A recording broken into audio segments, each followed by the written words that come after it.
불확실한 시장의 맛을 차별화된 투자 전략 6월 10일 머니쇼 플러스 시작합니다.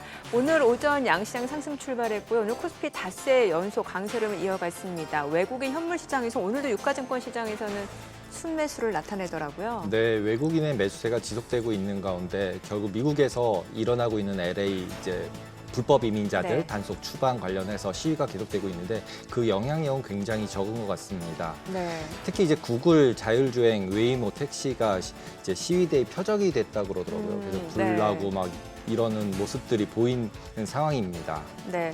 주요 언론사 기자들도 거기에 지금 취재를 하고 있는 상황인데 일단은 연방정부와 주정부의 이제 싸움 양상으로 좀 번지는 모습이고 그 불법 이민 단속 반대 시위에 대해서 이제 주 방위군을 이제 트럼프 대통령이 이제 투입한 거에 대해서 이제 주지자 갈등이 지금 격화되고 있는 양상이잖아요. 민주당, 공화당 또 갈등 가깝고 그다음에 또 트위터에다가는 또 노마스크라고 마스크 쓴 사람들 전부 다 잡아넣어라 막 이런 느낌이어서 갑자기 홍콩 그 우산혁명이 생각나더라고요. 마스크 쓰고 있으면 전부 다 감옥에 넣어버리고 이랬던 게 보여서 아 이거는 어떻게 되는 거지 이런 느낌이 좀 있습니다. 네, 지금 곳곳에서 여러 뉴스들이 나오고 있는 상황이고 이 가운데 또 런던에서는 미국과 중국의 일단 또 2차 협상을 앞두고 있는 상황에서 1차 협상 어느 정도 진전이 일어났다는 소식이 나오고 있어요. 네, 일부에서는 중국이랑 미국이랑 지금 이제 만나는 장소, 그다음에 만나는 사람들조차 처음에 약간 계획된 게 아니냐라는 얘기까지 나오더라고요. 그래서 이번에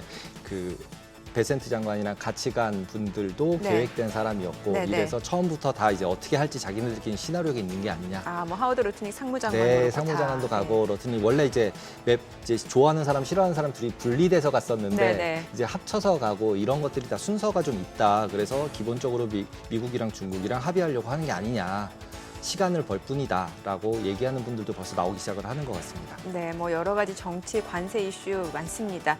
체크해 보시면 좋을 것 같고요. 지금 보시고 계신 머니쇼는 SBS BJ과 유튜브에서 실시간 시청이 가능합니다.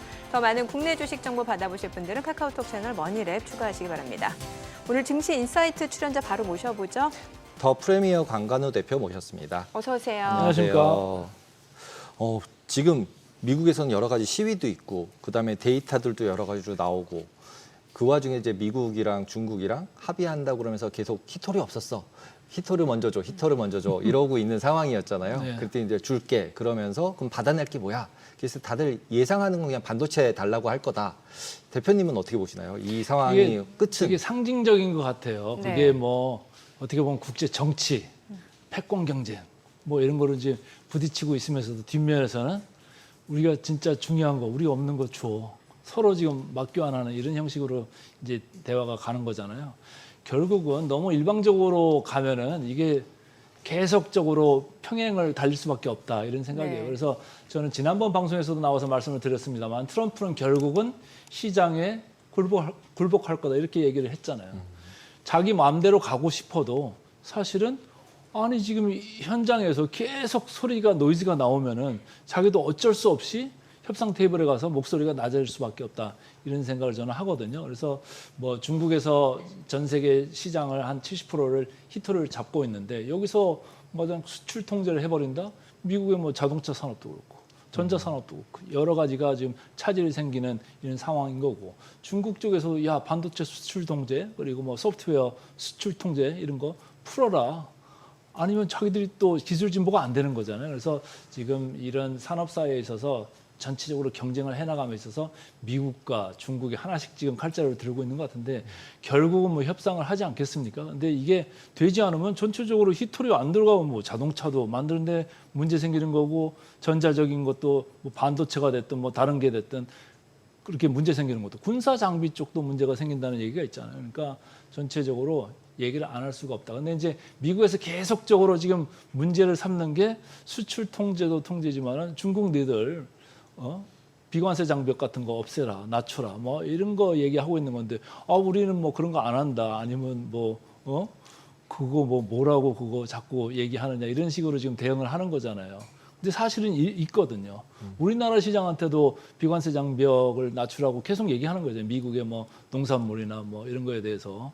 자꾸 검역이나 지금 비관세 장벽에 예를 들면 어떤 게 있을까요? 그러니까 이제 특히 예를 중국이랑 들면 미국이랑. 우리가 소고기 같은 거나 이런 걸 관세 말고 가져올 때 비관세, 관세 이외에 원래 부가가치세 얘기 아니죠. 아니요. 절차적으로 이걸 네. 조금 검역을 천천히 한다든지 아. 늦게 한다든지 아니면 조건을 까다롭게 한다든지 이렇게 하면서 관세 이외의 걸로 수입이 좀 덜 되게 아니면 지연되게 함으로써 수입을 좀 줄이는 이런 효과가 있는 거죠. 중국도 그런 거를 이제 하고 있다고 계속 미국 쪽에서 이제 주장을 하는 거잖아요. 그래서 뭐 보이는 관세 그런 장벽 이외에도 비관세 장벽 쪽에 지금 공격을 좀 미국 쪽에서는 하는 거예요. 그래서 계속적으로 낮추려고 하는 거고 중국 쪽에서는 야 지금 니네 지금 자유무역 체제 이거 위반이다.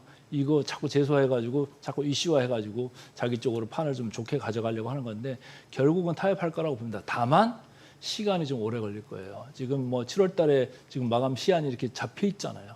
그러나 이 시한은 저는 지나갈 거다. 이렇게 생각을 합니다. 그래서 시장이 그때 가서는 다시 좀 불확실성에 또 흔들릴 수는 있는데 왜? 최근까지 좀 시장들이 많이 올라왔으니까 말이죠. 근데 어쨌든 이게 단기간 내에 봉합되기는 좀 쉽지 않다. 그리고 히토류라는 게 중국이 70%를 잡고 있는데 이거를 뭐 서방 세계에서 어떻게 하겠습니까? 이거를 그쪽에서 수출 제한을 또 걸어버리면 또 문제가 생기잖아요. 그러니까 뭐 서로 옥신각신하면서 끌고는 갈 텐데 옛날에도 그랬고 이번에도 그럴 거고 계속 시간은 좀 길어지면서 타협 국면은 오래 갈 수 있다 이렇게 봅니다. 이 히토류가 사실은 이제 모든 산업에서 굉장히 핵심적이고 조금 필수적인 광물이다 보니까 지금 이게 문제가 되는 것 같은데 오죽하면은 뭐 미국의 자동차 업체들이 이 배터리 이슈 때문에 뭐 중국으로 생산 거점을 옮긴다 이런 보도까지 나왔었단 말이죠. 검토 중이다. 그러다 보니까는 이제 결국에는 이제 히토류 수출 제한에 대해서도 이거를 좀 풀어달라고 하는 거고 지금 이제 트럼프 같은 경우는 반도체 수출 이제 레거시 쪽 범용은 괜찮지만 이제 그런 고성능 쪽에 대해서는 여전히 수출 규제를 할 것이다라는 또 전문가들의 시각도 꽤 있거든요. 이거에 대해서는 어떻게 보세요? 그러니까 지금 뭐 미국에서 아주 전통적으로 가장 이제 수출 많이 예. 하고 싶은 자동차 쪽인 예. 건데 그리고 거기에 또 지지 기반들이 있잖아요. 트럼프의 지지 기반이 있는데 여기에 지금 히토류 때문에 이것도 안 되고 저것도 안 되고 그러니까요. 뭐 예. 생산 차질이 있어? 이런 지지 기반이 좀 흔들릴 수 있는 거잖아요. 거기서 또 로비를 얼마나 열심히 하겠습니까? 네네. 그래서 사실은 이쪽이 좀 문제가 될 수도 있는 건데 제가 좀 찾아보니까 강력하게 그쪽에서 그 히토류를 쓴 자석 네. 이런 게 필요한 것 같아요. 이제 그게 꼭 필요한 건데 그게 없으면 못 만들으니까 미국 쪽에서는 좀 달라고 하는 건데 중국 쪽에서는 뭐 줄 듯 말 듯 하면서 그거 가지고 이제 내고 바게닝 파워 레버를 쓰겠죠. 네. 이렇게 생각을 하는 거고 반도체 이런 쪽도 뭐 한 가지 히토류가 들어가는 게 아니고 여러 가지 히토류가 좀 쓰이는 것 같아요. 근데 그게 서방 세계에서 많이 나면 좋겠습니다만은 장기적으로는 뭐 서방 세계도 그런 얘기를 하는 거잖아요. 뭐 히토류를 좀 수입을 다각화하고 자원 개발을 좀 다각화해가지고 장기적으로 중국의 횡포에서 놀아나지 않겠다. 우리끼리의 뭔가 이 공급 안정망 이걸 구축하겠다. 근데 뭐 나야지 문제잖아요. 그게 충분치가 않으니까. 최근에서 뭐 그 미국에 와서 좀 면박을 당하고 간 우크라이나 대통령 있잖아요. 우크라이나도 사실은 히토류 그거를 미국에서 좀 달라고 좀 강하게 얘기를 한 거였잖아요. 그러니까 미국은 이렇게 다급하다고요. 상당히 다급한데 그 시장의 상당 부분을 중국이 가지고 좌지우지하니까 지금 뭐 국방도 그렇고 자동차도 그렇고 전자도 그렇고 미국이 가장 중요하게 생각하는 이런 핵심 산업에 있어서 문제가 지금 발생하고 있고 계속 노이즈가 있다. 그러면 이걸 어떻게든 빠른 시간에 봉합을 해야 되는데 중국 쪽에서는 이제까지 뭐 3개월 안에 이제 관세 관련되는 그걸 다 이제 클리어하겠다. 미국에서는 첫 번에 그랬잖아요. 4월 2일 날. 근데 지금 벌써 뭐 2달 넘게 이렇게 가고 있는데 지금 뭐 그렇게 클리어하게 해결된 게 뭐 없잖아요. 그러니까 트럼프 1기에서 하는 걸 다 봤잖아요. 그 수를 다 알기 때문에 중국 쪽에서는 일부러 천천히 응하면서 자기들한테 유리한 판으로 지금 끌고 가고 있다 이렇게 저는 이해하고 있습니다. 네네. 애플 이야기로 넘어가 보면 이제 WWDC 이제 시작을 했잖아요. 그리고 실질적으로 그런 이제 이벤트가 있을 때는 항상 그래도 애플이 올랐었는데 상승한 경우가 더 많았었던 것 같은데 새로운 기술도 발표가 되고 근데 이번 같은 경우는 하락을 했어요. 그래서 별게 없다. AI가 없다. 이거 말고 특별하게 왜 이렇게 실망감이 있었던 건가요? 저는 이런 것 같아요. 쉽게 얘기하면 애플이 그동안은 아주 밸류 크리에이터, 뭔가를 새로운 걸 만들고 마켓 리더, 뭔가 핸드폰이면 핸드폰, 뭐 PC면 PC 이런 쪽에서 뭔가 새로운 거를 지금 끄집어내므로써 리더 역할을 했었는데 이제는 삼성이 만드는 거나 애플이 만드는 거나 별 차이가 없다는 거예요. 그러니까 리더한테 주는 프리미엄이 팔로워한테 주는 지금 그냥 디스카운트로 지금 바뀌는 국면 아닌가 저는 이렇게 보고 싶어요.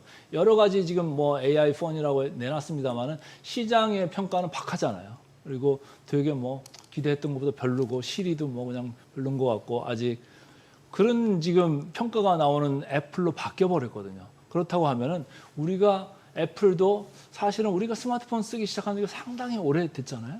오래되면 여기서 새로운 그 밸류가 어디서 나오겠냐, 가치가 어디에서 나오고 있냐, 시장에서 좀 고민할 텐데 지금 나올 데가 없다고 생각을 하는 사람이 점점 늘어날 거예요. 그렇다고 보면은 마켓에서 프리미엄을 줬던 밸류에 대해서 이걸 그냥 디스카운트나 아니면 평균 정도로 낮춰버릴 가능성이 좀 있는 거죠. 그러니까 시장에서 지금 원하는 거는 AI에 있어서 뭔가 마켓 리더십을 가져갈 수 있는 뭔가 피처를 보여줘. 이건데 없잖아요. 아니면 그래서 대동소이 예쁜 하잖아. 디자인만 바꾼 거 아닌가요? 이렇게 그러니까, 리퀴드 디자인. 글라스 예쁘던데 이렇게 뭐 아이콘 디자인. 움직이는 것도 예쁘고 근데- 아이콘도 싹 다 바꾼다고 근데 하고. 요즘 보면은 저도 삼성 A 시리즈 쓰거든요. 근데 뭐 엣지나 뭐 좋은 거 쓰는 거랑 별 차이 없어요. 뭐 크게 좀 차이가 없는 것 같아요. 물론 애플 아이폰 쓰시는 분은 또 다른 이제 얘기를 할 수 있습니다만은 그런 뭐 거에 저는 사람들이 사용자들이 그렇게 차별적이지 않다 그런 생각을 하고 있습니다. 그래서 지금 AI 시장에서 리더십을 좀 잃어가고 있다 저는 이렇게 이해하고 있습니다. 근데 뭔가 좀 온디바이스 AI 쪽에서는 앞으로는 좀 기대도 해볼 수 있는 거 아니에요? 전혀 기대할 수 없는 거예요? 그러니까 뭔가를 지금 새로운 걸 내야 되는데 여기서 소프트웨어 같은 거 예. 뭔가 좀 잘 나갈 수 있는 완전히 이렇게 혁신적인 걸 좀 내놔야 되는데 다 도찐개찐 이런 거로 내놔서는 지금 제가 볼 때는 승부가 안 날 것 같아요. 쉬리가 뭔가를 보여줬어야 되는 것 같아요. 네. 쉬리가 못 보여주니까 그냥 네. 묻힌 것 같은 느낌이. 지금 뭐 다들 오늘 몇 번 하셨어요? AI한테 뭐 물어보고 하는 거 하루에도 몇 번씩 하잖아요. 전 세계에 있는 모든 사람들이 하는데 내 비서가 충실하게 역할을 할 줄 알았는데 그게 잘 안 된다. 그러면은 뭐 여기에 대한 실망이 있을 수밖에 없는 거죠. 네. 뭐 지금 머스크하고 트럼프의 그런 충돌 일단은 좀 일단락된 분위기인 것 같습니다. 뭐 서로 일단 자율주행 로보택시 이제 허가 이슈도 그렇고 그러다 보니까 급락했던 테슬라 주가도 다시 반등하는 모습이었는데 어떻게 보면 최근에 그 또 트럼프가 가장 최근에 한 인터뷰 내용 보면은 머스크 약물 사용에 대해서 잘 모른다. 근데 나는 머스크하고 좋은 관계였고 잘 되길 바란다. 이렇게 좀 얼버무렸잖아. 일단락 되면서 주가도 괜찮은 것 같거든요. 옛날에는 뭐 형제 관계로 브로맨스가 참 좋은 것 같았는데 한순간에 이렇게 돌변을 하더라고요. 그래서 야, 이 보통 사람들은 아니다 이런 생각을 해요. 근데 이제 어쨌든 저는 뭐 그 브로맨스를 떠나서 계속적으로 저는 뭐 테슬라에 대해서 기대감은 뭐 인정을 하나 기대감이 상당히 너무 많이 들어와 있는 거 아니냐. 예. 돈나무 언니하고는 저는 의견이 완전히 반대로 계속적으로 말씀을 드린 바가 있습니다. 최근에 전기차 시장의 업황이나 마진 동향이나 이런 것들은 다 테슬라한테 부정적이죠. 그리고 또 할인 판매 경쟁이 들어가니까 더 마진이 내려갈 수도 있다. 이런 생각을 합니다. 그러나 반대쪽에서는 로보택시의 기대감. 이번 주 목요일 날 이제 첫 선을 베는 거죠. 네. 처음에는 이제 20대 정도로 이제 하는 건데 그게 얼마나 보급률, 그러니까 페네트레이션이 빨라질 수 있느냐 이거에 따라 가지고 이제 시장에서 다시 더 프리미엄을 줄 거냐 아니면 디스카운트를 할 거냐 이제 결정이 날 텐데 그것 또한 기대감이 상당히 들어와 있다 이렇게 보는 거예요. 저는 이제 우버라는 경쟁 업체를 이렇게 항상 이제 주의를 들여서 이렇게 보고 있는데 거기도 선행 PR 정도 보면 30 초반밖에 안 돼요. 근데 이 회사는 최근에 170 정도까지 선행 PR이 갔다가 최근에 주가가 박살이 나면서 120, 30대로 이제 내려왔어요. 그럼에도 불구하고 상당히 높잖아요. 그렇죠? 한 우버 대비 4배 정도 높은 그런 게 밸류가 지금 형성되어 있는데 거기에 한 60%, 70% 여기가 저는 로보택시나 자율주행 그 차에 대한 기대감 이런 게 좀 들어가 있는 거 아니겠느냐 이런 생각을 합니다. 그래서 기대감이 많을 때는 만약에 출시가 됐다 그러면 뭐 단기적으로 조금 상방으로 그동안 빠진 게 있으니까 상방으로 튈 수는 있으나 저는 장기적으로 이익을 그러면 얼마나 벌을 수 있느냐 그거에 대해서 시장에 이제 계산을 해서 제시를 할 겁니다. 시장에 여기는 5년간 10년간 이 정도의 마켓을 만들 수가 있고 이렇게 들어가면 이익이 얼마나 날 수 있다. 그거를 이제 확실히 이제 보는 순간에는 이제 적정 밸류에이션으로 가겠죠. 그래서 충분히 로보택시에서 이익을 만들어낼 수 있다. 그러면 지금의 선행 PR이 전체적으로 정당화될 수가 있을 겁니다. 그러나 그게 좀 못 미친다 그러면 다시 지난번에 폭락세를 보였던 10% 뭐도 좋고 뭐 더 내려갈 수도 있는 그런 또 안 좋은 국면이 나올 수도 있어요. 그래서 이번 주가 상당히 중요한 주다 이렇게 보고 있습니다. 저 궁금한 게 로보택시의 경쟁 업체가 웨이모예요, 우버예요? 왜냐하면 택시로 보면 우버 같고 자율주행으로 보면 웨이모 같고 두 개가 좀 겹쳐 있는 거잖아요. 근데 어쨌든 테슬라는 그 뒤에 있는 회사잖아요. 근데 기대감은 다 지금 들어와 있어요. 그래가지고 제가 볼 때는 앞에서 가는 회사들의 밸류에이션이 사실은 시장에서 좀 보여준 건데 그거 대비해가지고 브로맨스를 그 과시했던 테슬라이기 때문에 주가가 엄청나게 높았었잖아요. 그거는 뭐 팔란티어도 그랬으니까 트럼프하고 높은 회사들이었기 때문에 아주 차별적으로 시장에서 프리미엄을 줬었는데 프리미엄을 줘도 너무 많이 줬다 저는 그렇게 보는 거죠. 그래서 그 회사들의 그 밸류에이션을 보면서 시장이 좀 그 결정을 할 텐데 우리 시장에서도 그런 걸 옛날에 보인 적이 있어요. 그러니까 2차전지 양극재, 음극재, 뭐 셀 이런 회사들 봤을 때 양극재나 음극재 지금 주가들이 엄청나게 떨어져 있는데 그때는 뭐 100배도 좋고 50배도 좋고 막 쳐졌어요. 지금은 너무 다들 비싸다고 그러잖아요. 지금 와서 보니까 왜? 와서 보니까 이익이 안 나잖아요. 그냥 전기차가 늘어나지 못해서 그런 거 아닌가요? 그러니까 전기차 볼륨도 안 늘어나고 네. 그 마진도 계속 압박을 받고 그러니까 볼륨도 많이 늘어난다고 했었고 마진도 볼륨 늘어나면 당연히 오퍼레이팅 레버리지가 있으니까 좋아질 거라고 봤는데 둘 다 안 되는 거잖아요. 그래서 지금 나가는 게 마켓에서 보급률이 얼마나 빨리 다른 주에도 얼마나 빨리 지금 들어갈 수 있느냐 이게 관건이겠죠.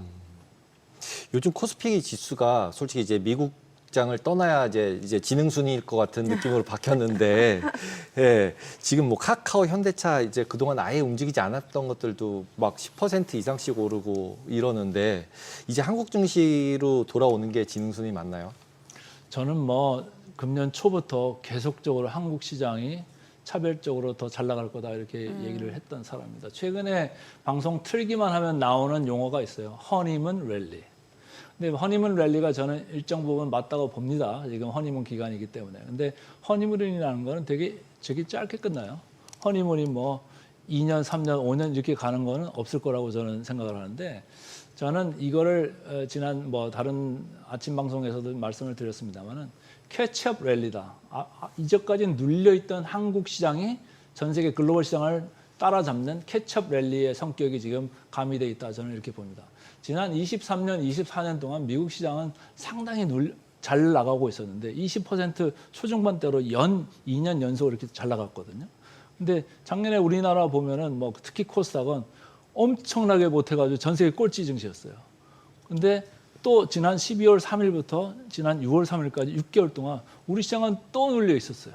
뭔가의 불확실성 이러는 것 때문에. 그러니까 환율도 왔다 갔다 하고 우리 주식시장도 눌려 있고 이랬던 우리 시장이기 때문에 허니문 랠리가 맞습니다만은 이제까지 1년 반 이상 이렇게 눌려 있던 한국 증시가 이제는 밸류가 폭발하면서 리레이팅이 시작했다. 주가 재평가가 시작됐다 이렇게 봅니다. 그 주가 재평가가 될 때는 사실은 이익이 폭발적으로 늘어나는 주가 재평가가 있을 수 있고 밸류에이션이 확장되는 위로 올라가는 그런 주가 재평가가 있을 수 있어요. 근데 저는 후자라고 봅니다. 그래서 지금 올라가는 것들을 보면 지주회사가 그렇고 저 PBR주가 그렇고 건설주가 그렇고 증권주가 그렇고 은행주가 그렇고 다 그런 주식들이 상당히 최근에 강하게 올라가요. 그거는 뭐냐면 우리 시장을 좋게 보고 우리 시장이 구조적으로 뭔가 선순환될 수 있다고 보면서 일단은 좀 싼 주식 쪽으로 지금 먼저 외국인들이 선점해서 들어오는 게 아니겠느냐라는 이런 생각입니다. 그래서 이게 허니문 랠리로 끝날지 캐치업 랠리까지 장기적으로 이어질지는 좀 두고 봐야 되겠습니다만 저는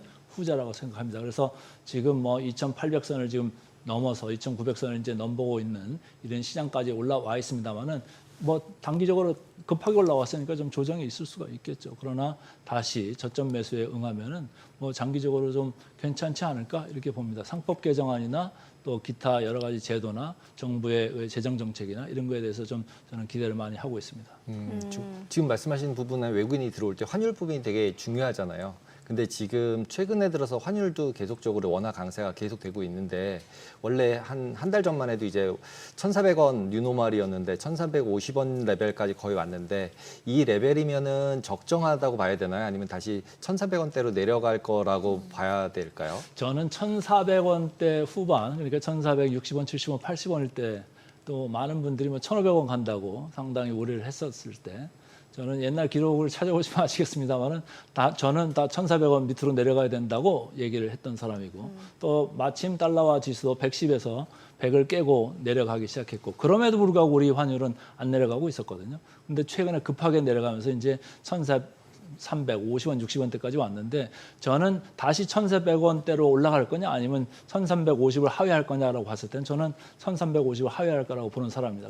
그러니까 외국인 입장에서도 원화 환율이 강세로 가는데 우리 시장을 내두고 볼 수가 없어요. 이렇게 싼 시장에 또 거기에 통화까지 강세로 가. 그리고 미국 달러가 지금 의심을 받으면서 미국 시장은 물론 많이 올라와서 약간 이제 연초 대비해서는 플러스로 지금 돌고 있습니다만은 많이 여전히 비싼 시장이라고 할 때 우리 시장을 놔둘 수가 없다. 그래서 원화 강세와 더불어 외국인들의 유입은 계속 이어질 수밖에 없다 이렇게 보고 있습니다. 예전에는 이제 국내 증시가 좀 올라갈 때 보면은 뭐 반도체라든지 뭐 특정 섹터 주도주가 있었는데 지금은 딱히 그런 느낌은 아니고 뭔가 좀 주도주 분위기가 바뀌었어요. 말씀 주신 대로 뭐 지주사라든지 아니면 지역 화폐, 뭐 전자결제, 아니면 스테이블 코인 관련주들이 막 올라가고 오늘은 보니까 조선주가 또 올라가고 이런 모습이거든요. 어떤가요? 시장 상승을 이끌 만한 섹터 뭐라고 보세요? 저는 계속적으로 이제 말씀을 드리는 게 이제까지 안 올라갔던 우리한테 한 10년 동안 잊혀졌던 이런 쪽의 섹터들이 잊혀졌던. 최근에 많이 올라왔잖아요. 그런 섹터들이 또 유효하다 이렇게 보고 있어요. 그래서 제일 먼저 제가 이제 시장에서 얘기했던 게 증권주를 벌써 한 2달 반 전부터 그때 말씀을 드렸었는데 증권주는 이 시장 자체의 거래 대금도 활성화되고 거래 볼륨도 늘어났잖아요. 거기 플러스 해가지고 지금 시장에서 그 이익 추정에 안 넣고 있는 부분이 아마도 경제가 활성화되면 많은 회사들이 뭐 사업을 늘리든지 아니면 거기서 나오는 수입이 많아질 수 있잖아요. IB 사업부에 이익이 많이 늘어날 수 있는데 그런 거를 적극적으로 넣고 있지 않다. 그래서 지금 이익 추정이 좀 빈약하다. 더 올릴 가능성이 있는데 그걸 안 올리고 있는 마당에서는 밸류에이션을 더 위쪽으로 봐줄 필요가 있겠다라는 겁니다. 그래서 외국인들이 우리 시장에 많이 들어오고 또 우리 시장에 올라가가지고 혹시라도 MSCI 이머징 마켓에서 비중이 좀 올라가고 거기서 한 발 더 나가서 장기적으로는 MSCI 선진국 지수 편입을 준비하는 마당에서는 시가총액이 커지면 커질수록 우리 시장에 참여를 안 할 수가 없을 겁니다. 외국인 입장에서도. 그렇다고 보면 증권주가 상당한 수혜를 받을 수밖에 없다 이렇게 보고요. 지주에서 최근에 많이 올라왔습니다만은 물론 이제 NAV, Net Asset Value 대비해가지고 할인폭을 지금 축소하는 그런 회사들이 많지 여기를 뭐 초과해가지고 막 이렇게 올라가는 회사들은 몇 개밖에 없는 것 같아요. 그래서 아직은 좀 들여다볼 회사가 좀 있는 것 같고 우리 시장이 전반적으로 많은 분들이 저평가다 하는 이유가 있습니다. PBR로 봐도 PER로 봐도 절대적으로도 저평가인데 상대적으로도 상당한 저평가에 있는 나라거든요. 그러니까 미국과 대비해도 그렇고 중국과 대비해도 그렇고 일본과 대비해도 그렇고 그렇습니다. 그래서 항상 저평가가 상대적으로 돼 있고 절대적으로도 여전히 저는 저평가다 이렇게 보고 있습니다. 그래서 그 적정 그 지수대로 가려면 저는 연초에도 그랬고 지금도 마찬가지예요. 2,900에서 3,000은 무조건 가 있어야지 그냥 페어한 국면이다. 적정한 국면이다 이렇게 받는 거고 이제 많은 분들이 3,000을 넘어서 더 위쪽으로도 말씀을 하시는데 위쪽으로 가려면 아무래도 정책이 좀 더 이제 구체적인 게 나오고 그게 이제 뒷받침이 돼야 되겠죠. 그리고 뭐 3,000을 넘어간다는 게 뭐 당장 내일 모레 이렇게 올라간다는 얘기가 아니고 시간을 두고서 차근차근 올라가는 모습을 볼 수 있을 정도로 정교한 정책들이 지금 나와야 된다고 봅니다. 근데 뭐 일반적으로 우리나라가 언제 저평가라고 불리우지 않은 적이 한 번도 그러게요. 없잖아요. 네. 근데 지금 그 저평가라고 불리웠던 부분을 완전히 리레이팅을 할 수 있는 이유가 있는 건가요? 있죠. 하나로 딱 말씀드리면 코리아 디스카운트가 지금 최근 3, 40년 있었잖아요. 코리아 디스카운트가 마침내 없어지기 시작하는 원년이 될 수 있다. 저는 그거라고 믿고 있습니다. 저는 그 외국 클라이언트들, 고객들을 대상으로 지난 뭐 20년 넘게 이렇게 이제 많이 마케팅을 했었는데 그런 사람들 보면 우리나라 숫자 좋잖아요.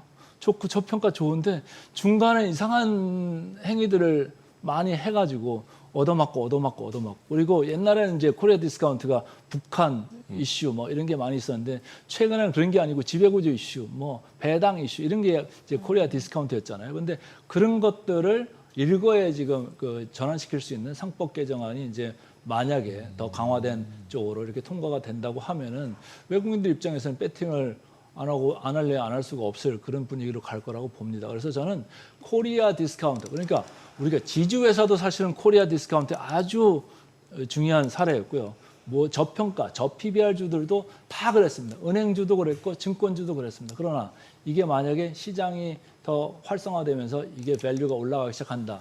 그리고 배당이나 이런 배당 성향이나 이런 것들이 더 적극적으로 바뀐다라고 했을 때는 코리아 디스카운트는 상당히 없어질 수 있다 이렇게 보는 거예요. 그래서 최근에는 이제 배당 정책의 배당과 관련돼서는 입법에 있어서는 조금 뒤로 좀 한 발짝 물러나 이런 게 소식이 나왔습니다만 세금 때문에 그런가요? 네. 그러면서 그런 것들까지도 혹시라도 건드릴 그런 찬스가 있으면은 기회가 있으면 우리 시장은 뭐 중장기적으로 더 밸류에이션 리레이팅이 될 수 있을 거다 이렇게 보는 거죠. 오늘은 이제 최근에 좀 시세를 냈다가 잠시 좀 주춤했던 조선 방산주가 또 빠르게 좀 튀어오르는 모습이었는데 그럼 조선 방산주에 대해서는 어떻게 보세요? 차트 보면은 사실 약간 또 지금 진입하기에는 좀 저는 이제 시장을 네. 이해할 때 여러 가지를 봐야 되는데 네. 차트도 봐야 되고 저는 이제 밸류도 상당히 네. 많이 봅니다. 차트를 보든지 밸류를 보든지 둘 다 봐서는 지금 접근하기 상당히 힘듭니다. 저는 아주 비싸다고 생각을 해요. 아, 근데 둘 다. 예, 둘 다 비싸다고 생각하고 뭐 둘 다 적정 그 ROE 자기 자본 이익률 대비해서 한 2배 정도 이상의 지금 가격에 위치해 있다 이런 생각을 합니다. 그런데 이제 일부에서 또 그런 리포트들이 나오잖아요. 독일에서 뭐 지수가 더블로 갔는데 거기서 네. 뭐 방산이 끌고 갔다 뭐 이런 얘기도 나오고 여러 가지 이게 있으면서 네. 우리나라 방산주들 거기서 이제 불 붙어가지고 막 날아갔던 거잖아요. 근데 우리나라 방산주 제가 맨날 말씀드릴 때 펀더멘털하게 제가 말씀드린 게 있어요. 우리나라 거 진짜 싸고 실전용이다. 우리나라 지금 수십 년 동안 분단 국가였잖아요. 진짜 실전용으로 만들어 놓은 거거든요. 근데 효율 대비 너무 싼 거예요. 다른 나라에 비해서. 그런데 지금까지 못했던 거는 그게 실전이 벌어지는 전쟁터가 그렇게 많지가 않으니까 배치가 잘 안 됐었잖아요. 근데 유럽 한번 갔다가 딱 우크라이나하고 러시아하고 이렇게 전쟁 상태가 되니까 한국산 무기들이 좋네. 이런 걸 이제 알게 되니까 중동에서도 막 가져가잖아요. 중동전 있으면서도 거기 이제 필요한 장비들 막 가져가고 또 미국에서는 또 군함 관련돼 가지고 또 그런 얘기가 있으면서 군함도 만들려면 뭐 조선업만 있는 게 아니라 또 방산이 거기 같이 들어가야 되잖아요. 그래서 여러 가지 이제 뭐 좋은 뉴스들이 많이 나오고는 있습니다만 저는 상당한 부분이 지금 들어와 있다 가격에 이렇게 봅니다. 그래서 앞으로 우리가 뭐 시장이 올라간다고 하면은 이게 빠진다는 얘기가 아니에요. 시장이 올라갈 때는 베타라는 게 있어가지고 네. 웬만한 거는 조금은 올라가요. 아예 뒤로 뒷걸음치지 않아요. 업황이 나빠지지 않는 이상.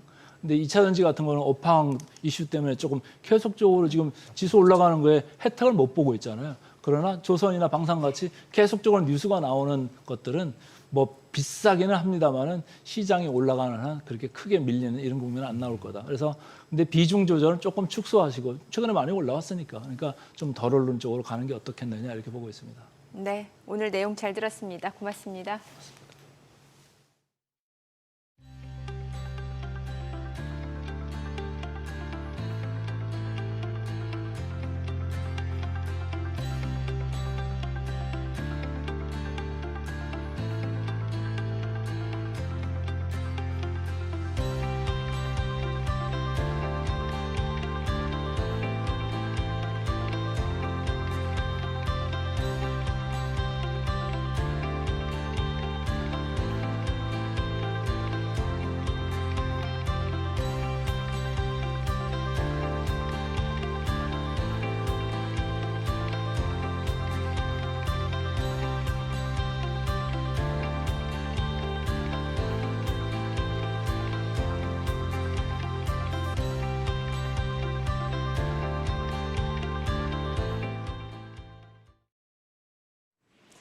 오늘 장 특징주부터 뉴욕 증시 리포트까지 정리해 드립니다.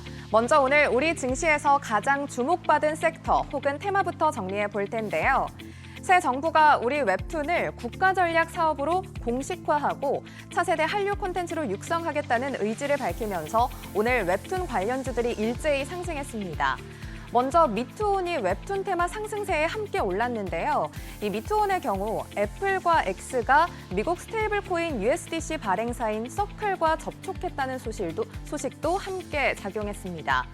미투온은 자체 개발한 블록체인 P2E 게임에서 게임 속 통화를 서클의 USDC로 교환할 수 있도록 했기 때문에 함께 수혜를 받을 거란 전망이 나온 겁니다. 이렇게 더블 호재를 입은 미투온 오늘 29% 넘게 상승하면서 2,490원에 마감했고요. 미스터블루도 오늘 두 자릿수 상승 보였습니다. 15% 상승 보여줬고요. 이외에도 핑거스토리, 키다리 스튜디오, DNC 미디어 등 웹툰 관련주들이 오늘 일제히 강세를 보였습니다.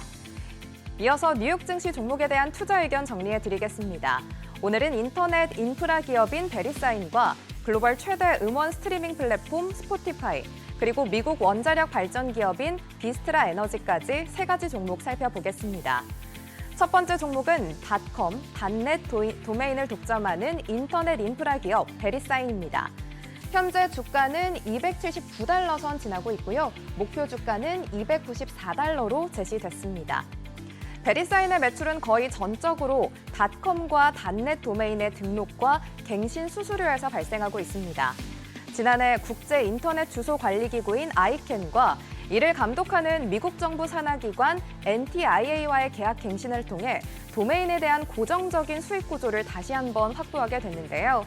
이러한 독점적 지위를 바탕으로 베리사인은 68%의 영업이익률을 보였습니다. 또 배당금을 지급하지 않는 대신 매년 잉여 현금 흐름의 90%에 달하는 수천억 원을 자사주 매입에 투자하면서 보수적이면서도 확실한 주주 환원 정책을 펼치고 있습니다. 두 번째 종목은 글로벌 최대 음원 스트리밍 플랫폼 스포티파이입니다. 현재 주가는 699달러 선 지나고 있고요. 목표 주가는 825달러로 제시됐습니다. 1분기 기준 스포티파이 유료 가입자는 2억 6,800만 명으로 전체 매출 중 약 90%가 반복 매출인 구독에서 나오고 10%가 광고를 기반으로 구성돼 있습니다. 최근에는 AI DJ, 자동 믹스 추천과 같은 AI 기반 개인화 기능을 강화하면서 차별화된 경쟁력을 보여주고 있는데요. 24년도부터는 영업이익률과 잉여 현금 흐름이 모두 흑자로 전환됐습니다. IM증권은 스포티파이가 콘텐츠 수익을 확대하고 자체 광고 플랫폼을 강화하면서 중장기적으로 마진율이 개선될 여력이 존재한다고 평가했습니다. 세 번째 종목은 미국 원자력 발전 기업 비스트라 에너지입니다. 현재 주가 169달러 선 지나고 있고요. 목표 주가는 176달러로 제시됐습니다. 비스트라 에너지는 트럼프 대통령의 원자력 부흥 행정명령과 AI 인프라 수요 증가로 수혜가 기대되고 있고요. 마이크로소프트, 아마존과의 전력 구매 계약도 체결한 상태입니다. 26년 말까지 약 15억 달러의 자사주 매입과 연간 약 3억 달러의 배당을 목표로 제시했습니다.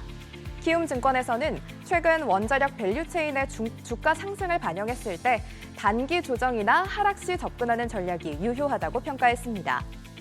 오늘은 이렇게 세 가지 종목에 대한 국내 증권사들의 분석 살펴봤습니다. 오늘 밤 뉴욕 증시 투자 전략 세우는데 참고해 보시기 바랍니다. 지금까지 종목 리포트였습니다.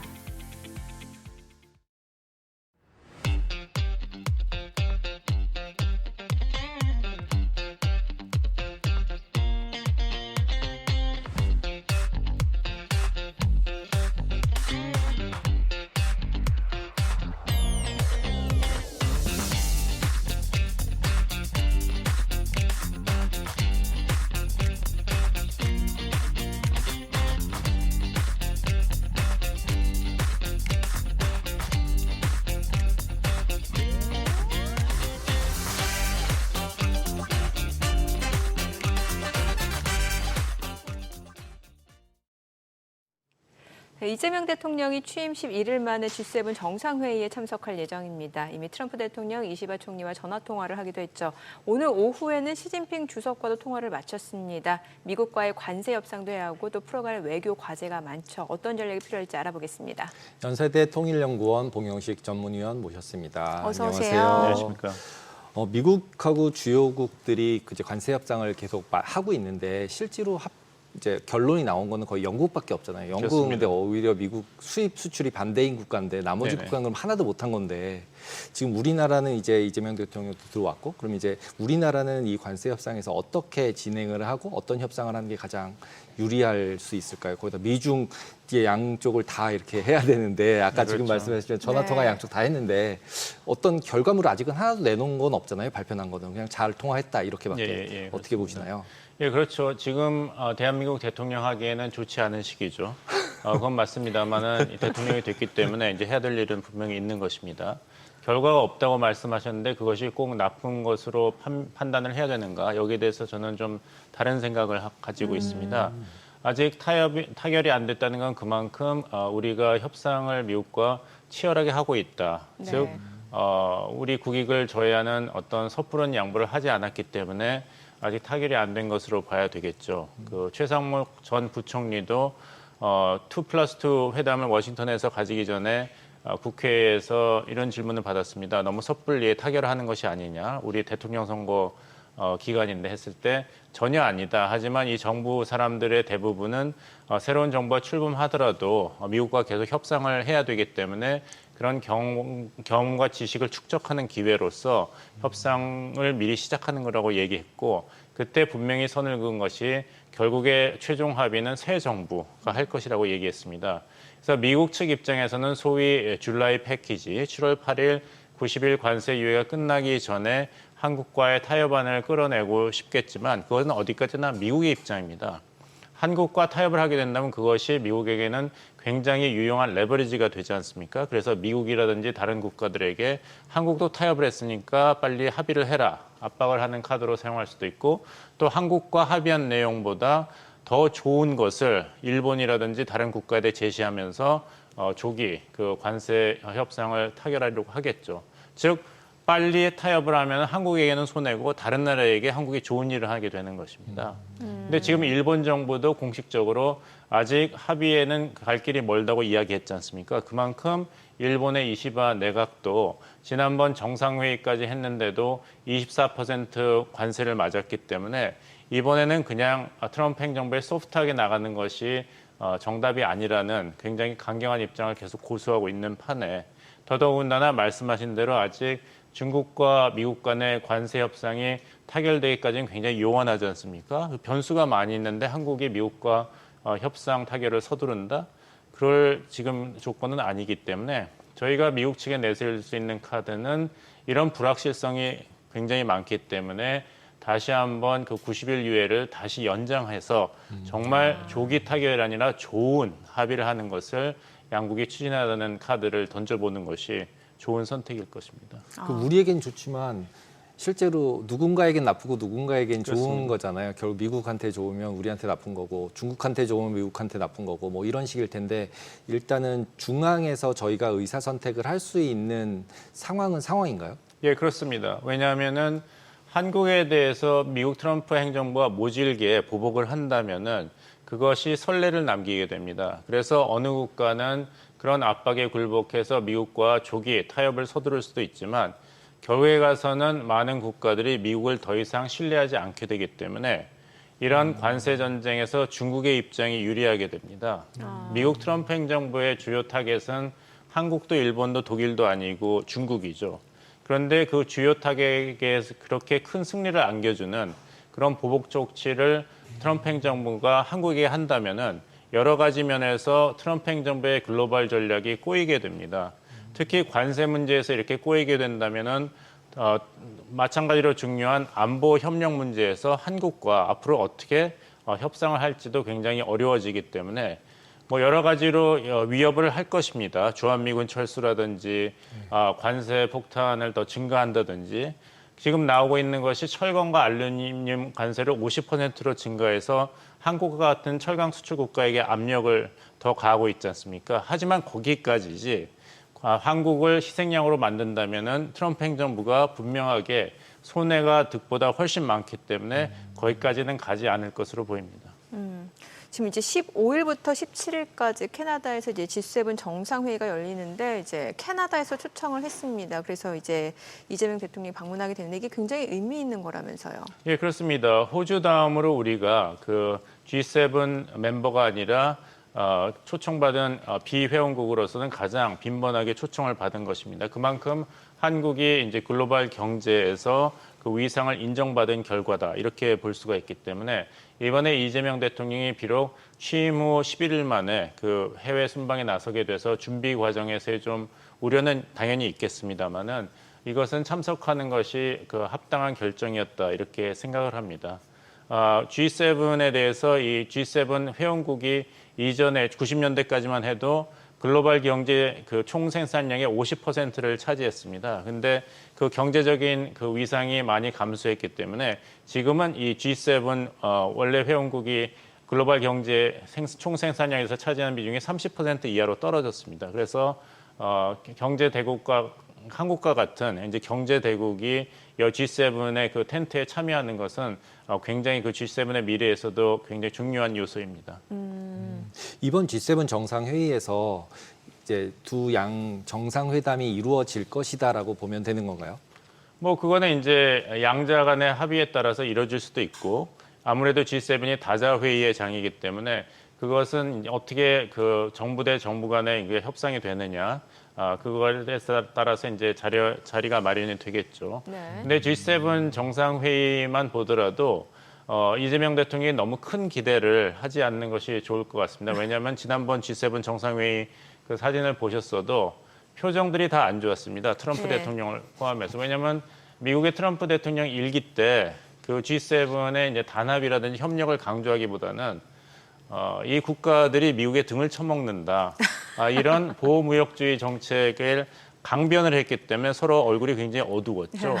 그래서 이번에도 트럼프 대통령이 참석해서 비슷한 유의 미국 우선주의, 그것을 변호하는 메시지를 국내 정치 지지층에게 를 통해서 할 것이 거의 분명하기 때문에 즉 국내 정치의 장으로 활용할 가능성이 높기 때문에 너무 크게 기대할 것은 없다. 이런 정치적 수사에 대해서는 너무 영향을 받거나 휘둘릴 이유가 없다. 이건 트럼프 대통령이 트럼프 대통령으로 행동하는 것이다. 이렇게 받아들이는 것이 좋겠고 또 이것이 다자 그런 외교장이라는 것은 이재명 대통령에게는 굉장히 유리하고 도움이 되는 것입니다. 네. 왜냐하면은 양자회담이라면 서로 주고 받는 것을 해야 되는데 다자회의의 장이기 때문에 이건 어디까지나 서로를 알아가는 장이거든요. 그러니까 한국이 주체가 아닙니다. 예. 더더군다나 G7 회원국도 아니기 때문에 경험을 쌓는 그런 장으로 삼는 것이 좋을 것이라고 생각합니다. 일단은 뭐 참석의 의미를 두고 언젠가는 이제 시기 문제겠습니다만 이제 한미 양자회담 가능성이 있는 건데 이제 지금 뭐 나오는 분석들로 봤을 때는 트럼프 대통령하고 이재명 대통령 외교 정책이 또 비슷할 수 있다, 추구하는 방향이 같을 수 있다라는데 이게 구체적으로 어떤 걸 의미하는 거예요? 예, 그래서 제가 다른 방송에서 이야기했지만 이재명 대통령의 실용 외교와 트럼프 대통령의 그런 미국 우선주의, 거래주의가 일맥상통하는 면이 있습니다. 어떤 이데올로기라든지 과거의 그런 영향을 받지 않기 때문에 서로 그 윈윈이라든지 서로 그 이득이 된다고 본다면은 그 타협점을 찾을 수 있는 그런 외교의 방향점이기 때문에 여러 가지로 이제 정치적인 이제 소음이 있을 수는 있습니다. 하지만 만약에 초점이 경제적으로 상호 만족할 만한 성과를 얻는 것이라면은 의외로 이런 다른 스타일에도 불구하고 실용 외교와 거래 외교가 접점할 부분은 얼마든지 많다고 생각하고 사실 이번 캐나다 G7 정상회의에서 더 주목해야 될 것은 트럼프 대통령과 이재명 대통령의 만남보다도 일본 이시바 총리와 이재명 대통령이 양자 정상회담을 할 것이냐입니다. 왜냐하면 올해가 1965년 이후 한미 국교 정상화 60주년이 되는 해입니다. 이재명 대통령이 이시바 총리와 통화를 하면서 실용적인 접근을 강조했습니다. 그래서 박정희식의 그런 정책도 필요하고 김대중식의 정책도 필요하다는 이야기를 그 대통령실 모두 발언에서 또 국민에 대한 메시지로 했는데 일본 측에서는 아직도 이 진보 정권이 출범을 하면 한일 관계가 어려워진다는 이런 우려를 계속 떨치지 못하고 있습니다. 왜냐하면 윤석열 대통령 때 워낙 한일 관계가 좋았기 때문에 거기에 대한 아쉬움과 두려움이 남아있는 상황에서 이재명 대통령이 앞으로 어떤 행동을 보일 것인가, 여기서 일본이 이재명 대통령을 믿을 수 있는가가 결정이 됩니다. 따라서 이번에 G7 정상회의에서 이시바 총리와 이재명 대통령의 양자회담을 갖는 것이 중요하고, 여기서 이재명 대통령이 일본에 대한 실용주의적인 접근, 그리고 윤석열 정부 때부터 구축되어 한미일 간의 협력 구조를 승계하겠다는 메시지를 전달해 준다면 일본 이시바 정부에서도 여기에 대해서 긍정적으로 화답을 해야 되는 그런 부담이 생기게 되지만, 만약에 이재명 대통령이 이런 식의 확실하고 긍정적인 메시지를 일본에 전달하지 않는다면은 이시바 내각도 계속해서 이재명 정부의 출범을 아무래도 좀 조심스럽게 우려 섞인 시각에서 계속 바라보고 있을 것입니다. 그래서 다음 월요일 16일에 주한 일본 대사관 주최로 한일 국교 정상화 60주년 행사가 있습니다. 여기에 이재명 정부가 어떤 메시지를 던지는가, 정부의 어느 수준에서 어떤 메시지가 전달되느냐에 따라서 그 며칠 후에 일본 도쿄에서 열리는 일본 한국 대사관이 주최하는 한일 국교 정상화 60주년 행사에서 이시마 내각이 거기에 화답하는 메시지가 나올 것입니다. 이 기회를 어떻게 이재명 정부가 이용할 것인지, 아니면 조심스러운 행보를 보일 것인지가 귀축이 주목됩니다. 이제는 우리나라도 이재명 대통령도 SNS에 글을 올리고 거기에 댓글로 이시바가 이렇게 쓰고 그렇습니다. 이렇더라고요. 근데 그런 걸 보면은 조금 이제 정보나 이런 게 예전처럼 이렇게 막혀진 게 아니라 오픈되면서 됐고, 저기에서 얘기했던 내용들이 어느 정도 뜻을 담고 있다, 이렇게 볼 수 있을까요? 예, 그렇습니다. 이시바 총리가 굳이 그 메시지를 그 SNS에서 올렸고, 정부 공식 채널이 있는데도, 그리고 한글로 번역된 것까지 올린 것은 이재명 대통령에게 굉장히 구체적인 메시지를 던지고 있는 것입니다. 윤석열 정부 때 기시다 내각과 구축한 한미일 3자 안보 협력 구조를 계속 유지하기를 희망하는 그런 메시지를 강력하게 전달하는 것이고, 지금 트럼프 관세 폭탄에는 한국만 당하고 있는 것이 아니라 일본도 당하고 있지 않습니까? 그래서 한국과 일본이 이런 글로벌 무역 전쟁에서 힘을 합쳐야 된다, 그 슬기를 모아야 된다는 그런 공감대를 이재명 정부에게 지금 전달하고 있는 것으로 보입니다. 네, 뭐 사실 이제 미국하고 중국의 이제 관세 협상, 뭐 최악은 지났다라는 평가가 나오곤 있어요. 좀 긴장 모드가 좀 완화되고 있다, 이런 얘기가 나오고 있는 상황에서 이제 우리나라 대통령이 이제 뭐 트럼프 그리고 일본하고 통화를 하고, 이제 조금 전에 오늘 시진핑하고 통화를 했는데, 이 순서를 두고도 여러 해석들이 나오거든요. 예, 그렇습니다. 근데 이제 윤석열 대통령이 뭐 여러 가지를 이재명 대통령에게 도움을 줬지만, 그 중에 하나는 그 한중일 순서로 그 통화를 하던 순서가 윤석열 정부가 취임하면서 다시 미중일 순으로 하던 이제 대통령 취임 후 전화가 윤석열 정부 때 다시 전통적인 방식, 미국 대통령, 그다음에 일본 총리, 그다음에 중국의 주석, 이렇게 순서로 바뀌었죠. 그것을 이재명 대통령이 그대로 했기 때문에 굳이 이전 정부의 행보에서 벗어났다는 비판을 하기는 어렵고, 또 아까 말씀드린 대로 G7 캐나다 G7 정상회의에 이재명 대통령 참석이 결정됐기 때문에, 중국은 G7 멤버가 아니죠. 일본은 G7이지만, 그래서 그런 G7 정상회의에 참석하고 거기서 일본과 한국 정상 간의 정상회의를 하겠다는 그런 차원에서 일본 총리와 먼저 전화를 했다고 이야기한다면, 중국 측에서도 이제 한국에 대해서 이것을 굳이 문제 삼을 그런 명분이 없습니다. 단지 이제 11월에 이제 경주에서 APEC 정상회의가 있는데, 이런 것을 본다면은 이재명 대통령이 비단 캐나다의 G7 정상회의에 그 관찰국으로 참석하는 것도 중요하지만, 곧 있는 그 나토 확대 정상회의에 비회원국으로 참여하는 것도 적극적으로 고려해 봐야 된다고 말씀드리겠습니다. 왜냐하면은 하나는 가고 하나는 안 간다면은 한국 외교의 어떤 신뢰성이랄까요? 예측 가능성이 굉장히 타격을 받게 됩니다. 특히 그 헤그세스 미국 국방장관이 샹글리라 국방회의에서 더 이상 경제는 중국하고 하고 안보는 미국하게 하고, 이것은 용납할 수가 없다고 얘기한 마당에 G7에 가서 경제 얘기는 미국, 일본하고 하고 중국과 대만의 문제가 불거질 것 같으니까 이재명 대통령이 나토는 안 간다면은 미국 시각에서는 저거 봐라. 이재명 정부는 정말 친중국 정부기 때문에 중국과 미국 사이에서 줄타기를 하려는 것이 보인다. 벌써부터. 이런 인상을 주게 됩니다. 네. 그렇다면 앞으로 5년 동안에 이재명 정부가 의심의 눈초리로 계속 바라보고 있는 미국의 시각을 다독거리기에는 굉장히 어려운 상태가 되기 때문에 그리고 우리가 APEC 정상회의를 경주에서 개최하기 때문에 지금 시진핑 주석도 초청했지 않습니까? 그렇다면 우리가 먼저 이런 다자 정상회의에는 적극적으로 참여하는 모습을 보여야지 그만큼 다른 정상회의에게 강력한 메시지, 초청 메시지를 보낼 수가 있습니다. 취임 11일 만에 이제 G7에 참석을 하는 건데 이제 뉴스나 이런 매스컴에서 얘기하는 게 지금 이제 15초 동안 트럼프랑 잠깐은 만나는데 그때가 제일 중요하다. 그 전략을 잘 세워야 된다. 이런 뉴스들이 많은데 무슨 15초 동안의 전략을 세워야 되는 건가요? 뭐 너무 뭘 해야겠다고 생각하지 않는 것이 더 중요한 것이다. 이렇게 말씀드리겠습니다.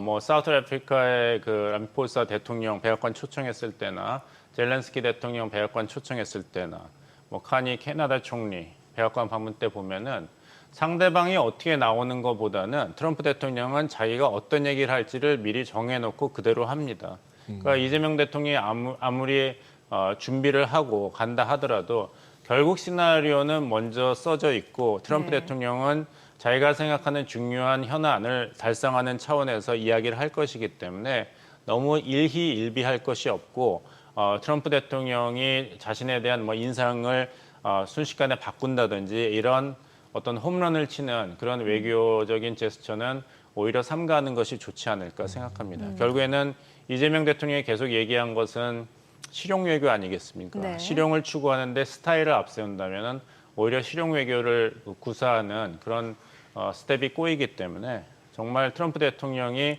한국의 이재명 대통령을 보면서 이 사람은 정말 실용주의를 실천하는구나. 그렇다면은 너무 지나친 기대나 우려도 없고 어떤 압박 카드를 쓸 그런 이유도 없어지기 때문에 밋밋하지만 오히려 효과적인 그런 만남이 될 가능성이 높습니다. 아니 이번에 트럼프하고 통화할 때 트럼프가 이재명 대통령한테 골프 치자고 했다면서요? 예, 그렇습니다. 본인이 굉장히 좋아하니까요. 예. 여담입니다만 그래서 아베 신조 총리가 어느 정상보다도 취임 전에 트럼프 대통령 일기 때 만났지 네네. 않습니까? 그리고 트럼프 대통령이 골프광인 걸 알기 때문에 정상회담 때는 항상 골프를 쳤지만 그때도 일본에서 가장 비싼 골프 세트를 맞아요. 가서 선물을 했죠. 네. 그 성의는 트럼프 대통령이 고맙게 받아들였습니다마는 일본 정부가 약간 실수를 한 게 뭐냐면 트럼프 대통령이 선호하는 골프 클럽은 굉장히 단단한 겁니다. 근데 일본이 준비한 최고 골프채는 좀 난창난 걸 가져왔기 때문에 트럼프 대통령이 호의는 잘 받아들였지만 사용하지는 않았다는 후담이 있습니다. 샤프트가 문제였네요. 예, 그렇습니다. 오늘 내용 잘 들었습니다. 고맙습니다.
새 정부가 들어서면서 서민, 소상공인을 위한 금융정책에도 관심이 쏠리고 있습니다. 이자 장사를 한다며 비판을 받은 은행들에도 변화가 생겼고 소상공인을 위해 어떤 지원이 이뤄질지도 주목하게 되는데 오늘 자세히 짚어보겠습니다. 숙명여대 경제학과 강인수 교수 모셨습니다. 어서 오세요. 안녕하세요. 안녕하세요.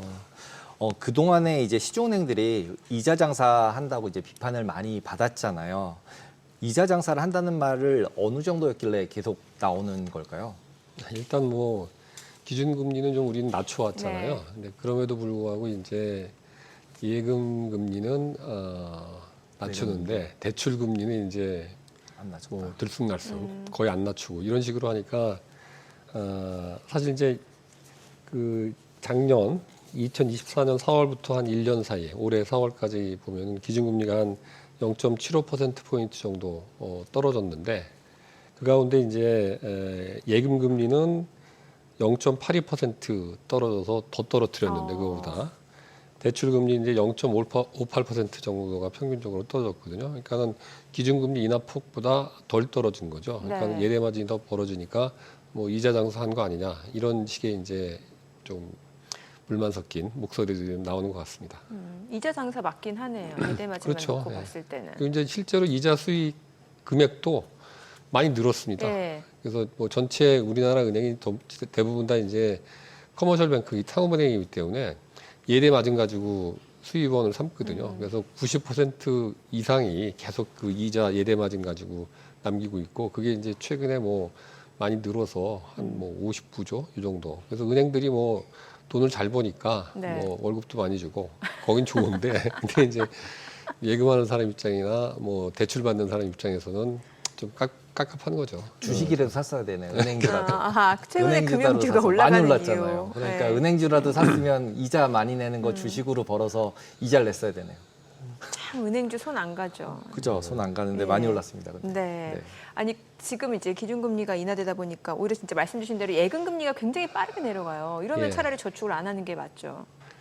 그렇죠. 그러니까 예금 금리가 자꾸 떨어지니까 다른 어떤 투자처 예.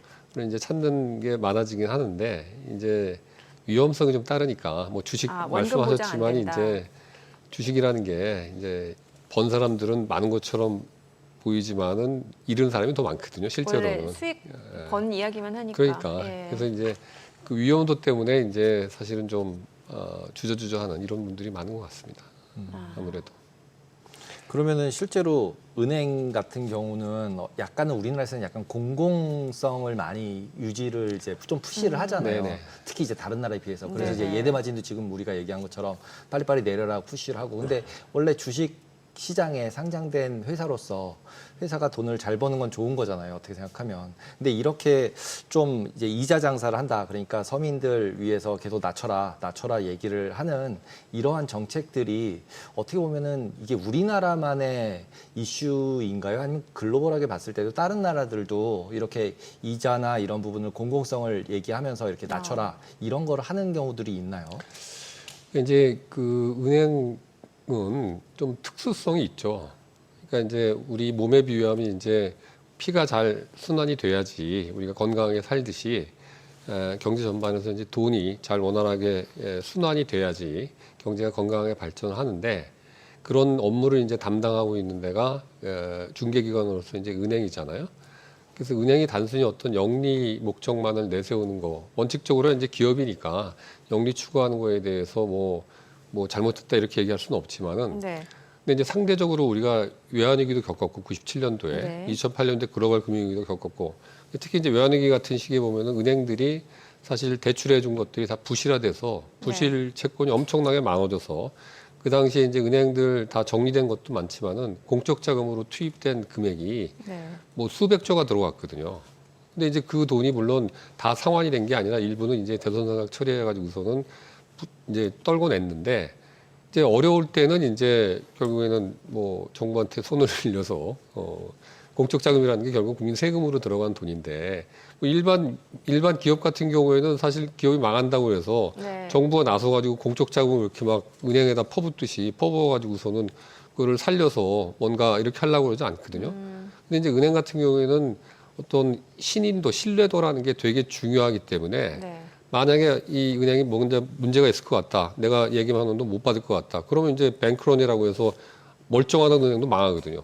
인출 사태가 그렇죠. 나면. 예금을 빼가니까. 그러니까 그런 다른 거하고는 좀 다르죠. 다른 산업하고 똑같이 대칭적으로 생각하면은 사실 좀 어렵습니다. 그러니까는 그런 면에서는 이제 은행의 뭐 나름대로 어떤 공공성 부분을 좀 은행도 인지를 하고 있고 정부도 이제 그 부분에 대해서 이제 어려울 땐 도와주지만은 또 일반 국민들이 어려울 때는 은행이 어느 정도는 이제 너무 사익 내지는 수익만을 추구하는 것보다는 전체적으로 장기적으로 보면 이제 국민들이 요런 거를 잘 예금하고 빌리고 이런 걸 통해 가지고서는 경제 활동이 활성화되는 게 은행한테도 장기적으로는 도움이 되는 거거든요. 그러니까 너무 단기적인 성과에 치중해서 뭐 예대마진 기회 있을 때 이제 뭐 하는 거는 그거는 이제 좀 너무 과할 경우에는 좀 문제가 될 수 있기 때문에 우리나라뿐만이 아니라 정도 차이는 있지만 이제 은행의 특성에 대해서는 다른 나라들도 어느 정도는 좀 고려를 하고 있는 것 같습니다.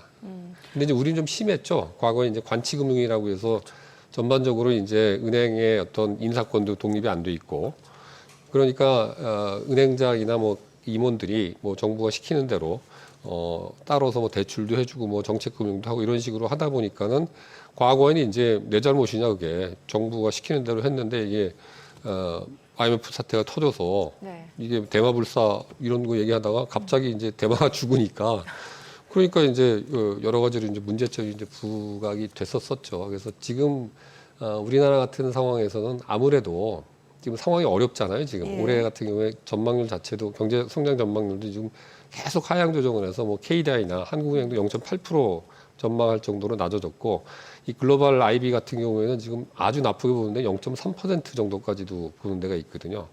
그래서 평균적으로 봐도 1%가 안 될 것 같아요. 올해 성장률 자체가 특별한 어떤 모멘텀이 없으면은. 근데 이런 상황이니까 이제 어떤 형태로든 간에 뭔가 이제 특히 이제 중소자영업자들 문제가 심각하고 뭐 폐업하고 뭐 이런 분들이 이제 뭐 과거보다 훨씬 많아졌거든요. 그러니까 이제 이런 상황에서 뭔가 은행도 너무 단기적인 성과에 치중하지 말고 좀 길게 보면은 우리나라가 잘 돌아가야지 은행도 사는 거기 때문에 어려울 때 좀 이렇게 어려운 분들에 대해서 대출 금리라든가 이런 것들을 좀 조정을 해주는 게 맞지 않냐 이런 게 이제 정부의 생각인 것 같습니다. 네. 지금 좀 전에 나온 그 화면에서 보면 그 대출금리 내에서 보면 기준금리 있고 뭐 가산금리 있고 이렇게 있잖아요. 근데 이게 이제 이재명 정부가 그 이자 장사한다는 비판이 있으니까 은행들이 여기에 대해서 이제 가산금리를 잡겠다라고 했는데 이 가산금리라는 게 구체적으로 뭐라고 이해를 하면 되는 건가요? 가산금리는 말 그대로 이제 금리 하는 거에서 그 원래 의미로 하면은 돈 빌려가는 사람의 어떤 상황, 뭐 신용도라든가 이런 것들을 감안해서 좀 차등적으로 저신용자다, 신용이 좀 불량해 보인다. 이러면 조금 더 그 사람의 크레딧이 나쁘니까 위험도가 있으니까 좀 더 받는다든가 이렇게 해서 받는 건데 지금 이제 문재인 이재명 정부에서 지금 얘기하는 거는 그 가산금리에 예를 들면은 뭐 예금보험공사 같은데 이제 내는 뭐 수수료라든가 서민진흥금융에다가 출연한 출연금이라든가 이런 것들을 거기에 얹어서 지금 하고 있기 때문에 이게 이제 사실은 그 돈을 빌리는 사람의 어떤 신용도하고 무관하게 그거를 떠넘기는 거 아니냐. 그래서 이제 그런 부분에 대해서 좀 없애라, 줄여라 이런 얘기인 것 같습니다. 왜냐하면 이게 보통 주택담보대출을 받는다고 하면은 이제 기본적인 그 대출 금리에다가 가산금리가 붙게 되는데 그 가산금리 그 명목을 보면은 뭐 본인들의 은행 제휴카드를 쓰면 거기서 좀 할인해주고 또 뭐 자동 이체해주면 좀 할인해주고. 왜 웃으세요? 그렇더라고요. 그래서 그게 그 가산금리를 낮추기 위한 여러 가지 방법이 결국에 본인들의 상품을 써주고 뭐 카드도 써주고 자기들 은행 이용해주고 이걸 하게 만들더라고요. 이걸 잡겠다는 거예요? 아니요. 그 부분까지 하겠다는 그 차주의 특성에 따른 어떤 차별적인 금리 적용에 대해서는 차별적인. 그러니까 신용도가 나쁜 사람에 대해서는 위험도가 크니까 은행 입장에서는 우리가 좀 이자를 더 부과하겠다. 그거에 대해서는 사실은 그건 뭐라고 할 수가 없어요. 근데 이제 문제는 이제 작년에 이제 입법민주당에서 올린 것도 보면은 그게 아니라 그 사람하고 무관하게 예금보험공사에다가 너네가 내는 돈을 은행이 내는 돈을 왜 그걸 차주한테 넘기자는 거죠. 그거는 빌려가는 사람들의 어떤 신용도나 이런 거하고는 별로 무관하 보이니까 그런 부분에 대해서 이제 잡겠다 이런 거가 크고 개인적인 어떤 신용도의 차이에 따른 금리 차이 이 부분을 뭐 완전히 그냥 무시하고 똑같이 하라 이거는 좀 어렵죠. 보통 이제 경제를 보거나 투자를 할 때 가산금리를 보는 경우가 있어요. 그게 왜냐하면 가상금리가 올라가고 있으면 와 부도 나는 데가 많아졌나 봐 이렇게 생각을 하는 거거든요. 그러니까 조금 아까 소상공인 말씀하셨지만 소상공인 대출을 막 했는데 부도가 막 나요. 그러면 이제 부도율이 높아지는 거잖아요. 부도 난 데가 많아지니까 가상금리를 높여서 손실 난 걸 메꿔야 되잖아요, 은행은. 그러니까 이제 가상금리가 올라가거든요. 그러니까 이제 부도가 얼마 나는지 우리는 모르잖아요. 그러니까 가상금리를 보고서 가상금리가 올라가면 부도 나는 데가 많은가 보다. 그러니까 은행이 올렸겠지 이런 생각을 하는데 제가 아까 웃은 게 왜 네네. 웃었냐면 네. 그 가상금리에 지금 얘기했던 그런 예. 카드 할인, 예, 뭐 예. 예금 할인 이런 게 들어간 게 가상금리에 들어가나 안 들어가나 이런 생각이 갑자기 들더라고요. 예, 예. 그게 들어가 있으면 솔직히 말이 안 되는 어. 거거든요. 지금 교수님 말씀하신 거대로 네네. 가상금리라 하면 신용도에 따라서 이제 개개인 또는 소상공인의 신용도에 따라서 이제 이자율이 달라지는 그렇죠. 거라면 되게 뭐 상식적인 거잖아요. 네. 근데 뭐 예금 들었다고 깎아주고 카드 들었다고 그게 깎아주고 무슨 부수거래 금리 감면이 그죠. 있더라고요. 예, 그럼 예. 금리 감면이어서 그거 한번 알아보면 되게 좋을 것 같겠다 이런 생각이 저는 들었었어요. 근데 그 가상금리를 그렇게 조절하라는 게 어떻게 생각하면 부도가 막 났어요. 그래서 가상금리를 올려서 은행이 건전하면 실제로 나중에 이제 정부한테 손 벌리면서 살려주세요 하면서 공적 자금 받을 일이 없지만 만약에 가상금리를 고정시켜서 이렇게 강제화 시키면 실제로는 가상금리를 통해서 부도 나서 망하는 거에 대한 손실을 메꿔야 되는데 은행 입장에서 그걸 못 메꾸게 되잖아요. 그러면 그게 지속되다 보면 은행은 부실화되고 시간이 뭐 오래 걸리겠지만 IMF 때처럼 오래 걸리겠지만 그렇게 되면 맨 끝에 가서는 또 국민 세금으로 다 메꿔야 되는 거고 지금 뭐 금리 감면 받으면서 좋아 뭐 10bp, 55bp 이렇게 받으면서 좋아 하고 있겠지만 10년 뒤, 20년 뒤에 가서는 그게 다 버든으로 이제 짐으로 다가오는 거죠. 짐으로 다가와서 은행이 갑자기 부도가 나면 공적 자금을 한 번에 다 몰아넣어서 살려야 되는 거죠. IMF처럼. 그러면 그렇게 이제 직접적으로 뭔가 이렇게 가이드를 주고 강제로 하는 건 굉장히 안 좋은 방식 아닌가요? 그러니까 그걸 좀 구별해서 봐야 되는 게, 네. 그러니까 가산금리를, 그러니까 차주들, 돈을 빌리는 사람별로 약간 이제 차등화해서 네. 금리를 달리 적용하는 건데, 신용도가 좀 안 좋은 사람은 좀 높게 하고, 네. 그렇지 않은 사람은 좀 괜찮게 해주고 이런 거거든요. 그러니까 그거 자체는 사실은 뭐 정부에서 뭐 똑같이 해라 이렇게 하는 건 말도 안 되는 얘기예요. 네. 근데 정부에서 지금 그 작년 민주정에서 올린 게 그런 거를 하라는 게 아니라 아까 말씀드린 것처럼 이제 예금보험공사 같은데 보험료를 내는데 네네. 은행에서 그 보험료 내는 거는 사실 은행이 내는 거잖아요. 은행이. 그렇죠, 네. 그렇죠. 그 돈 빌리는 사람하고 돈 빌리는 사람의 신용도하고 아무 상관이 없어요. 네. 근데 그걸 왜 이 사람한테 그쵸, 그건 가상금리에다 얹어가지고서는 받냐. 그쵸. 너네가 수익 확보 차원에서 당초에 가상금리를 허용했을 때 그 취지하고는 좀 벗어난 네. 이런 식의 가상금리를 부과하는 부분을 좀 바로 잡아야 된다라는 취지로 지금 한 거죠. 그러니까 이용자한테 전까지 그렇죠. 말하는 서민금융진흥원에서 추정금 내는 것도 이제 그런 식으로 반영이 되는데 가상금리에 그것도 예. 사실은 차주의 신용도하고는 별로 관계가 없는 네. 돈이거든요.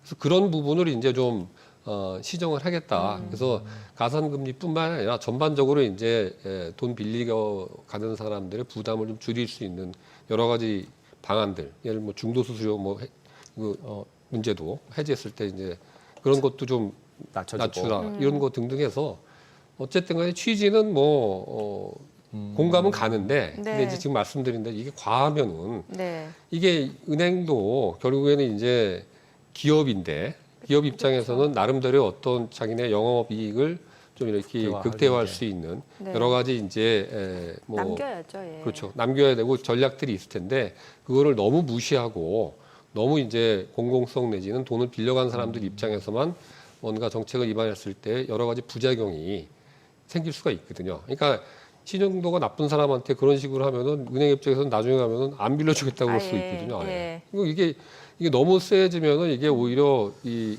취약자들, 금융 취약자들한테 더 악영향을 미칠 수가 있기 때문에 이거 이제 조심스럽게 정부가 접근을 해야 된다 그런 생각입니다. 그럼 가상금리를 되게 투명하게 공시하는 것도 좋겠네요. 이 가상금리는 신용도고 이 가상금리는 뭐고 예. 그다음에 지금 아까 얘기한 카드 수수료 면제는 뭐고 이걸 다 디테일하게 딱 주면 내가 이건 신용도 때문에 이만큼 더 내는 거구나.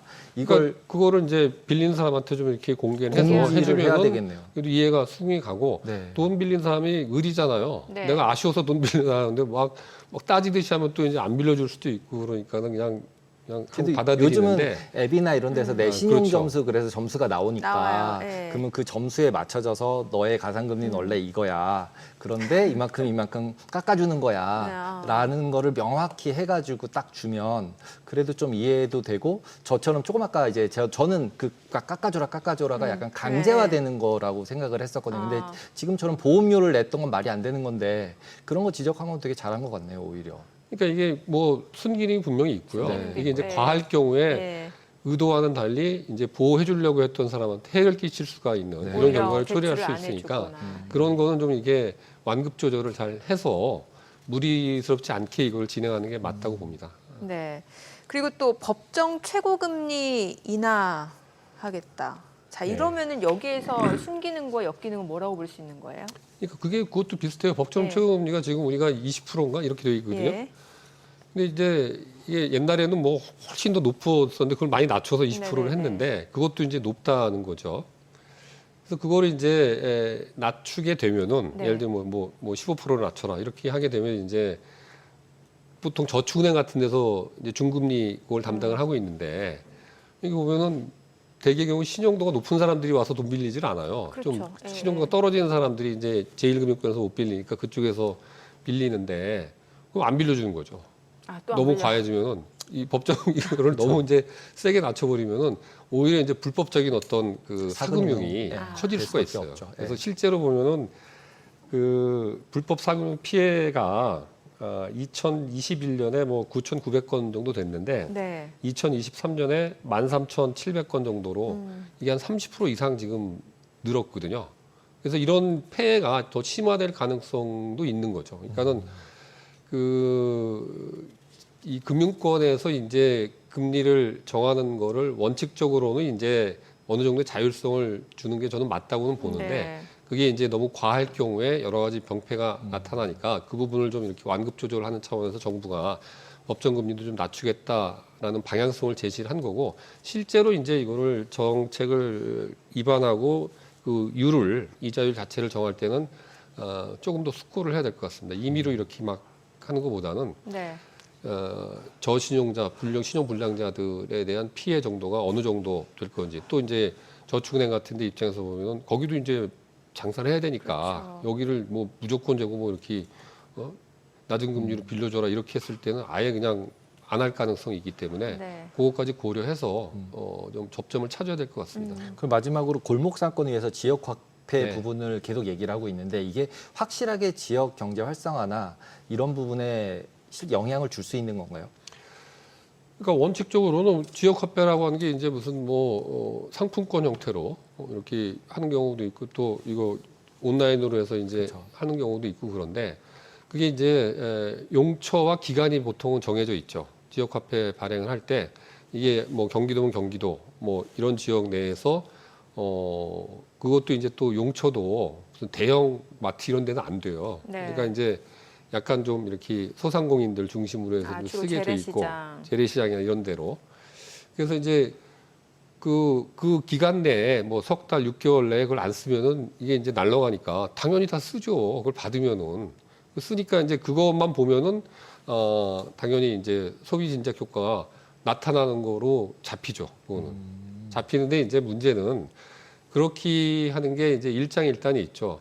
뭐 예를 들면은 지역 경제 활성화 차원에서 강제적으로 지역을 구별해서 여기서만 이 기간 내에 꼭 쓰게 만든 거가 이제 그 성과는 나타나는데 과연 똑같은 돈을 쓰더라도 우리가 성과 측면에서 국민경제 전체적인 차원에서 보면은 더 바람직한 그렇죠. 어떤 결과를 예. 낼 수 있는 같은 돈을 주더라도 네네네. 근데 그게 이제 좀 안 맞을 수가 있는 거거든요. 그래서 지속 가능성 문제, 재원 조달 문제. 네. 우리나라는 아시다시피 이제 몇몇 특수한 지자체, 경기도나 이런 데 빼고는 재정 자립도가 무지하게 낮아요. 대개 경우는 이제 결국은 전국적으로 하게 될 경우에는 네. 중앙정부에서 지원금 준 거 가지고 상당 부분을 메꿔야 되는데 이게 이제 계속 반복적으로 그런 걸 하는 거가 가능하겠냐 이런 문제도 좀 생각을 해봐야 될 것 같습니다. 알겠습니다. 오늘 내용 잘 들었습니다. 고맙습니다. 네.